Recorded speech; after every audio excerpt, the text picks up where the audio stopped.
Welcome to Dolphins Today by Chat Sports. I am your host, Nic Rohloff. Fun episode here. We're doing an early Miami Dolphins 53-man roster projection. There's a lot of buzz about Jonnu Smith, Jalen Ramsey, free agents. After OTAs, after minicamp, where do I think things ultimately head for this team going into September? And just a little quick preview. I do have a free agent that I predict the Dolphins assign on this roster. But first, help us out by sharing today's video. We're trying to spread the word of Dolphins Today. And I think this is a fascinating experiment to predict the roster this early in the offseason at a 53-man cutdown. So if you share this video and tag me on Twitter when you share it on Twitter at Nic_Rohloff, whoever does it, getting a shout out on a video coming up in the next couple of days. This could be you. Share today's show. If you do it on Twitter, tag me, Nic_Rohloff. I will start with the quarterbacks. I think these three all make it. I think Tua Tagovailoa, obviously. Zach Wilson, obviously. And the one that I think is curious is, do the Dolphins keep the 7th-round rookie Quinn Ewers on their 53-man? I think they do. I actually believe so. Quinn Ewers, yeah, he's going to be up and down. He's probably going to have some rough moments in the preseason. But the truth is I think he's just got so much talent and intrigue around him to where if the Dolphins tried to stash him on their practice squad, a team would ultimately sign him to their active roster after maybe seeing their QBs disappoint a little bit in their preseason and training camp venue. So if Miami wants to guarantee Quinn Ewers staying on this roster, I think he should be kept on the 53-man. So the Dolphins, to me, I think keep 3 quarterbacks on their initial 53-man roster, and Quinn Ewers is the beneficiary of that. All right, the next group of 5 here, these will be our running backs. I think they keep all 4 plus Alec Ingold as that 5th guy. So Achane, Jaylen Wright, Alexander Mattison, those 3 are absolutely locks. Alec Ingold is a lock. And I would borderline say Ollie Gordon's a lock, 6th-round pick. Don't usually cut those right away, even if you feel good about your other backs. 6'2", 225 bruiser and Ollie Gordon. I think him and Mattison are going to work well together as the change of pace, physical, short yardage guys that complement Achane and Jaylen Wright's speed, burst, and athleticism. So I like those 4 running backs a lot. Then you get Alec Ingold in there as the fullback. I think it's very likely the Dolphins keep 5 backs, and I think these are the 5 backs that Miami ultimately keeps. All right, let's move over to the next group. Here are wide receivers. This one's interesting. I think they keep 5. Tyreek Hill, Jalen Waddle, Malik Washington, Nick Rohloff are locks. I think D. Eskridge slides in there as the 5th wide receiver on this group. We've talked about Taj Washington.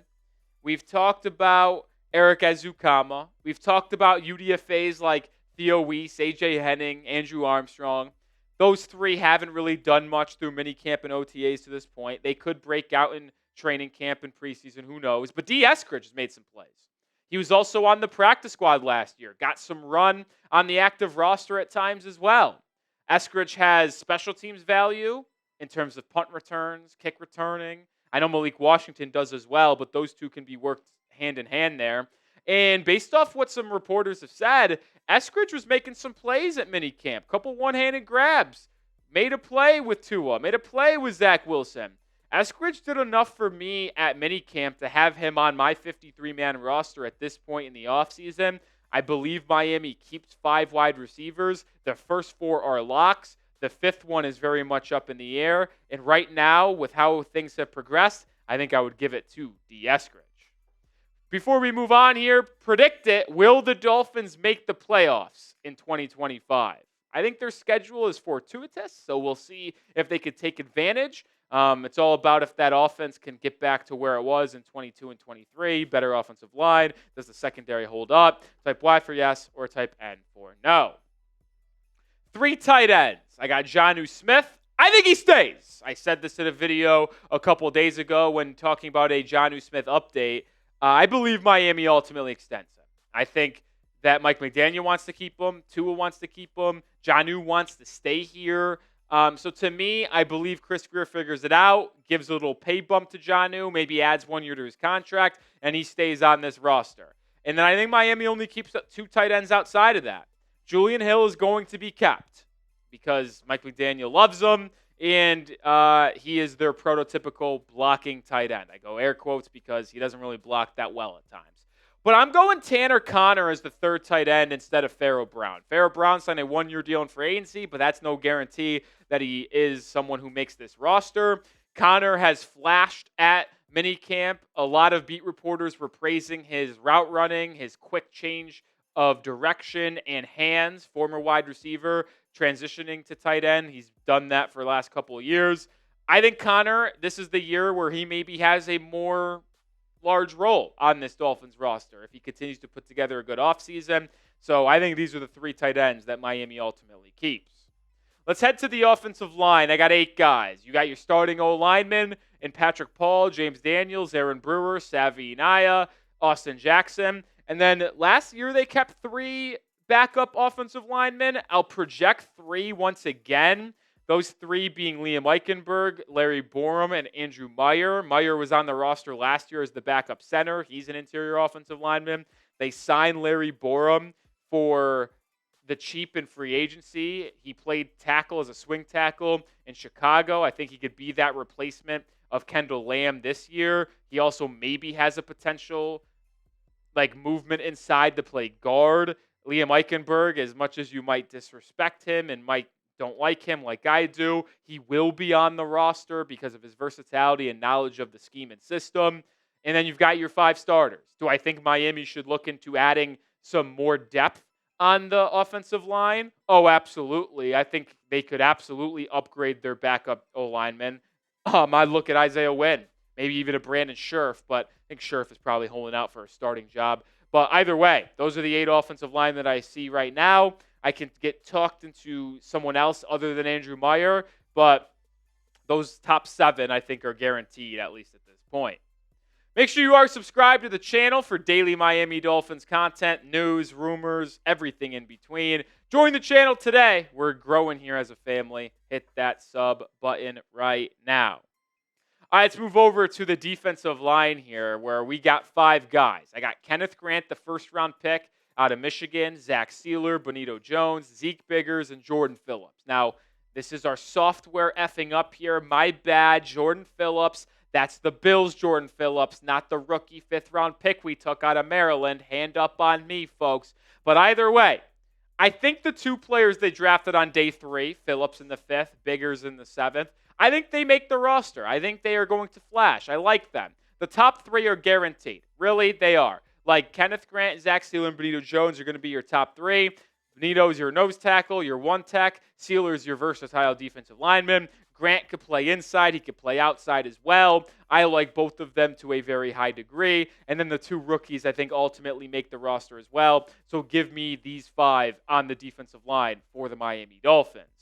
We'll bounce out to the edge position here where I think Miami keeps 5 edges as well. The top 3 are guaranteed to make this team, and Chop Robinson, Bradley Chubb, and Jalen Phillips. I would like to think Mohamed Kamara is a lock to make the roster as well. He is the 5th-round pick from a year ago. I think he's got a lot of potential given the opportunity that he did not get last season.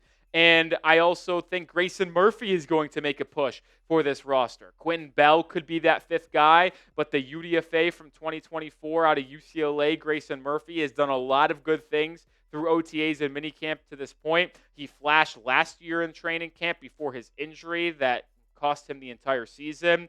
I think the top 4 are locks on the edge department. Give me Grayson Murphy to take that 5th edge spot on this roster away from Quentin Bell. Maybe Quentin signs with a different team. Maybe he's back on the Dolphins practice squad. That remains to be seen, but those are my 5 edges on the roster. Head over to the middle linebackers now. Jordan Brooks, Tyrell Dodson are your 2 starters, so they're going to be there right away. And then I also think that you've got your guaranteed backups in Willie Gay Jr., who has performed really well at Dolphins minicamp. That big-time Wednesday performance where he had a sack on Zach Wilson. He had a pick 6 off of Zach Wilson. He did a lot of nice things. KJ Brett was also signed in free agency. I think he's going to be a solid run-stopping linebacker where he could see some action as well in the goal line and in short yardage situations. And then as the fifth linebacker, Channing Tindall, CU, I'm going to go with Eugene Asante, the UDFA out of Auburn. I've spoken very highly about this kid all offseason long. I'm going to continue to praise him. 6-year player at college, 3 years at North Carolina, 3 at Auburn, ran a 4.48 40 in the pre-draft process, had 400-plus snaps on special teams over his college career. You just don't see college kids, due to the large rosters, play many special team snaps as well as playing linebacker. Playing defense and special teams, that impressed me. I like Eugene Asante a lot. I think he is going to find a valuable role as that fifth linebacker special teams guy for the Miami Dolphins. Give me Eugene Asante to be that fifth linebacker.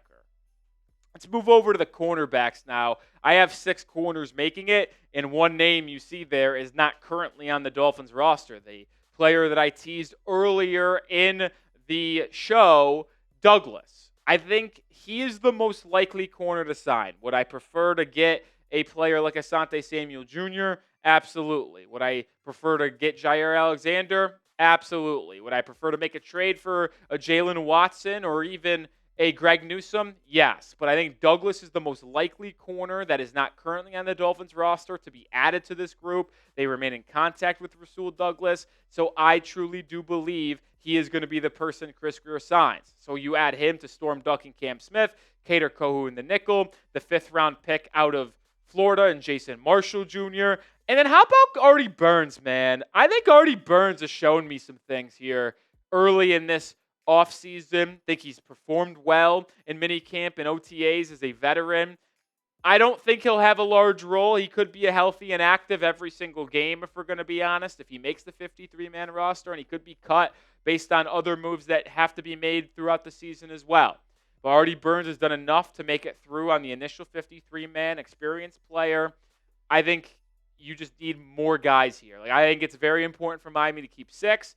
I'll take him over Ethan Bonner. Maybe I'm wrong. I'm just not that high on Bonner. He made the team last year, didn't really play at all. I'll take Artie Burns. But I predicted Rasul Douglas to sign with the Miami Dolphins to be on the 53-man roster on today's show. Let me know, what free agent corner does Miami sign? Is it Rasul Douglas? Is it a different player like Asante Samuel Jr.? Comment below which free agent corner you think the Dolphins sign. Going 5 safeties here for Miami. They signed both Iafatu Melifanu and Ashton Davis to 1-year deals in free agency. They drafted Dante Trader in the 5th round. They drafted Patrick Morris in the 6th round last year of 2024. And they brought back Elijah Campbell on a 1-year deal. Campbell has versatility to play nickel, to play safety. He's also your special teams ace, covering punts and kickoffs. So he has a lot of value outside of just the safety room. And with how I kept only 5 wide receivers, I kept only 3 tight ends, I kept only 5 edges, 5 defensive linemen, I have freed me up to keep 5 safeties. And I'll take 5 safeties. So I'll go McMorris. I'll keep him around 1 more year and see if he can show me anything throughout the season. If these 2 struggle, maybe McMorris gets reps, or if they get hurt, McMorris gets reps. I like to keep 5 here because you don't really know who's going to stand out from this group. So I'll take 5 safeties with these 5 being those guys. And then you can't forget about the final 3 players that are going to make the roster. The special teams aces, Jason Sanders, your kicker, Ryan Stonehouse is your punter, and then Joe Cardona is your long snapper. Signed him in free agency, signed him after the Patriots released him. You replace Blake Ferguson. I think it's a pretty good special teams trio, if we're going to be honest. Stonehouse, I believe, is an upgrade over Jake Bailey. When Jake Bailey ultimately gets released, you'll save $1.9 million. Sanders is one of the best kickers in all football last season. So these are your final 3 players on the roster in my projection. All right, let me know your thoughts. I mean, that's a pretty interesting little experiment there to go through the 53-man roster projection in mid-June. But remember, share today's video as well. If you tag me on Twitter when you do that, at Nic_Rohloff, I'll give you a shout out on a show going out in the next 2 or 3 days. Would be greatly appreciated. Continue to spread the word here of Dolphins Today. So help us out. Share the video, and I'll see you on the next one. Go Fins.